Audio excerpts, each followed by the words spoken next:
Tonight we are looking at the legacy of former Illinois Governor George Ryan, who died at the age of 91. While many applaud his accomplishments, he was also plagued by scandals and convicted for corruption. Our Marissa Sulik is here. You spoke with some who work closely with him about how he will ultimately go down in history. I did, Joe and Erica, and those who knew Governor George Ryan say he was an old school politician. He was sociable, had a story to tell, and went out of his way to reach across the aisle. He served as Lieutenant Governor, Secretary of State, and Governor, but it's the crimes he committed in the past that eventually came back to haunt him. Each and every accusation is an outright damnable lie.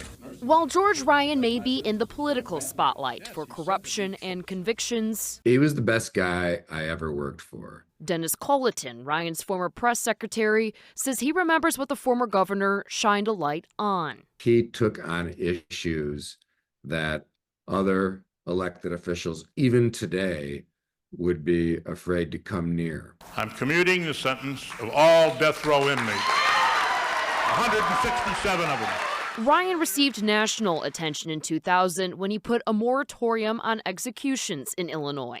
He was a strong family man despite, both his political and his legal issues. But State Senator Dave Severson says what Ryan did as Secretary of State overshadows the progress he made as governor. If you do something inappropriate, that really highlights all the good things that you did for many years. I believe this decision today is not in accordance with the kind of public service that I've provided to the people of Illinois over 40 years. Ryan was sentenced to 6.5 years in prison in 2007 after he was found guilty of corruption.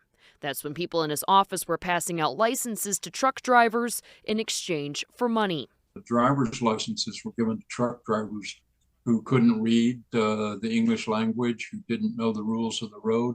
One of those drivers caused this 1994 crash, which killed Scott Willis's 6 kids. I must tell you that we hurt and sorrow, as you parents would for your children.